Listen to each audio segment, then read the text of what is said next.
Today, Phone Scoop is taking a quick look at the Samsung Rogue, a new messaging phone for the Verizon network.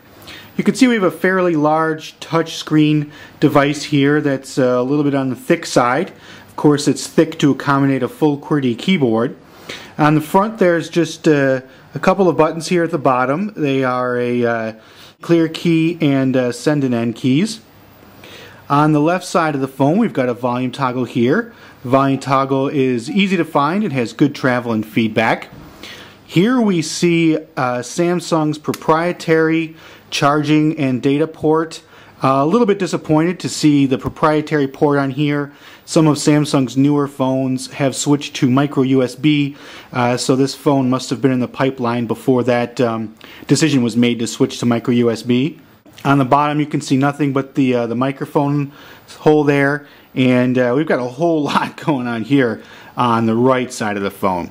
We've got a dedicated camera key here, we've got a speakerphone key here, voice application key here, and a lock key here, a slot covering the micro SD hatch here, and this is a full 3.5mm headset jack, and we've got the lanyard loop there. On the top we have nothing, and on the back you can see the camera. And this camera is a 3-megapixel shooter, and you can see it has a flash and vanity mirror there, so you can frame yourself in shots. And all the hardware feels pretty good. Can't complain too much, although it's a little thick for my tastes. Opening it up, you see a full QWERTY keyboard here. And it's a nicely spaced 4-row keyboard. Row at the top dedicated to numbers, which is always nice to have. It makes using a keyboard a little bit easier.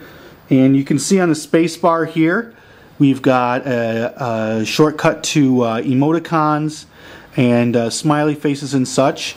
Although not too many other shortcuts here from the keyboard to things such as launching a text message or launching the browser or music player. Just the normal letters, numbers, characters, and you can see some control keys over here to move the cursor around. So if you're wondering what system the Rogue uses, of course it runs the TouchWiz user interface from Samsung, and it's the Verizon version of TouchWiz. So you can see we've got the dock with the 4 main things along the bottom: the dialer, contacts, messaging, and the main menu. Just above the main buttons here, you can see this little status bar. So that tells you if and when you've got all sorts of different notifications. So the notification bar is something that's nice to have. Nice to see it on this phone's user interface. And of course, we have the sliding dock, which can be used to quickly access a lot of the phone systems.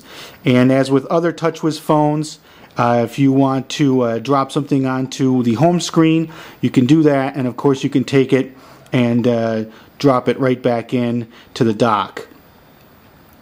Going to the main menu, we'll jump in there, and you can see the Verizon icons here for the main menu. And once you get here, it's pretty similar to other TouchWiz phones. Hitting the settings tool, you'll see the standard menu system for controlling the phone, and we can jump back out to see the browser. We'll let the browser fire up here, and even though we don't have massive amounts of coverage, we'll see how quickly the browser manages to launch itself there. And this is the new Verizon portal, and you can see it's slightly optimized for finger touch. We've got icons here on the home screen that we can easily touch to get the latest news. So we'll hit the news one and see what it pulls up. And we've got plenty of little news items down here. And this is a dock along the bottom that lets you control the way the browser behaves. And if we hit the menu there, you can see all the different things that you can do on websites. We'll jump all the way back out and exit the browser and look at some of the other applications. The Rogue also supports email.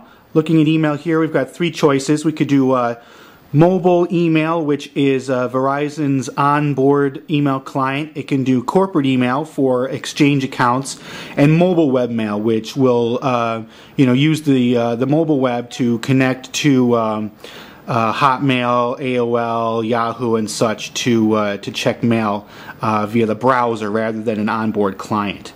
So we've got a lot of applications here preloaded on the phone. You can see Twitter and YouTube, MySpace and Facebook.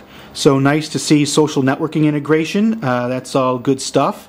And if we jump back into the main menu, you can see that the main messaging client also supports visual voicemail. You've got instant messaging here, another link to email, chats, and lots of different settings. So that is the Samsung Rogue, a new TouchWiz-based messaging phone for the Verizon network. Features a full QWERTY keyboard for easier messaging.